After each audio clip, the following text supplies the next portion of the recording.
They're still out there doing whatever they did and were doing at the end of their own stories. Like, I felt that Pandora has a destiny, a lonely destiny, and she best expressed it in the book Pandora. And I don't see any real ending for Pandora. And the same is true about Louis, the same is true with Gabrielle, the same is true with Marius, with all of the other characters, Bianca, Haman. I see those characters moving through time. And I don't think that I just don't think I'm able to do a finale in which there's a resolution for all these characters. I think it was the nature of the Vampire Chronicles that it was never really a planned series. It was a series, but it was a series of independent books that looked at this world from a different vantage point over and over again. But, you know, it was never something where I had an idea for a series. I never knew really where it was going to take me. I never knew what was going to happen next. Like, you have the name The Night Island on your shirt. When I created The Night Island, I thought that I would be going back to The Night Island in many other books. It didn't happen. I got pushed and pulled by my own destiny into writing other material for the set, going completely in a different direction with Memnoch the Devil.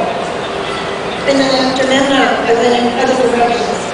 So I think it was the unwieldy nature of what these books were. They weren't really a series. They were a roman fleuve, or a long novel that has to do with a group of characters moving through time. So, yes, it's tempting to try to write a finale, but I'd be willing to bet, and I will never know, but I'd be willing to bet that if I tried it, it would be very disappointing. It would be disappointing to you, and it would be disappointing to me, because I would confront the same problems again, of leaving things unresolved, of a commitment to the idea that we live with unresolved issues. That that's the way life is. That things do not wrap up. But I think you're certainly right to point out that I didn't handle this in a way that was satisfactory for the readers. Writers are obligated to do that. They're obligated to make a work that gives you a sense of satisfaction. And that didn't happen in Red Handiwork. But I had reached the end of the road with the characters. I simply had no more to tell about this guy and no more to tell about the others. And as much as I love them, as much as I love writing the books, as much as this is part of my life, I can't really make something happen in my mind that's not truly rooted in what I want to do. I can't write about them again. It would be a mistake. I mean, it would be very unsatisfactory and it would diminish whatever's been accomplished. So I think I have to live with the fact that those 12 books, if you include Victoria, there are 12, those 12 books really are the Vampire Chronicles. That's what they are.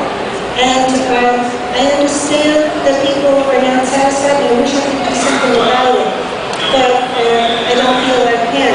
My mind right now really craves new characters, new cosmologies, new origin stories, new immortals. It does not want to go back to something that began for me 30 years ago, over 30 years ago, and try to pull that thing into the present stream of my thoughts and dreams. It's not going to work. It would be a disaster. You know, the one thing I can give my readers consistently is I can give them what I'm passionate about, what I'm obsessed with, what I can't get away from. But I'm no longer obsessed or passionate with those characters.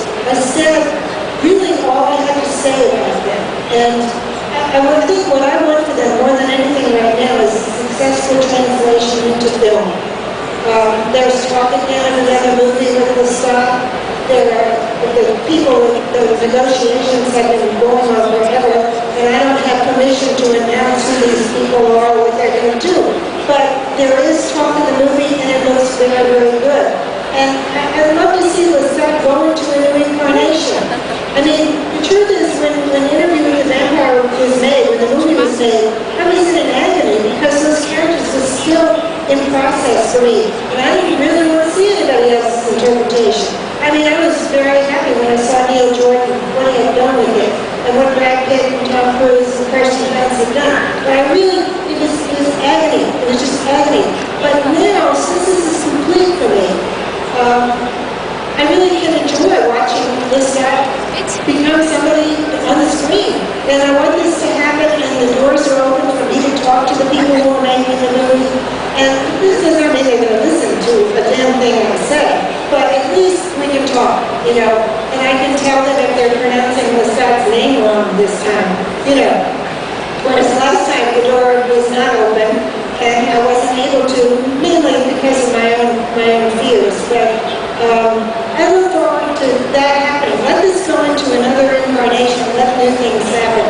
I guess in my heart of hearts, I believe that the series was resolved in the way it should have been resolved. But I acknowledge that this disappointed people.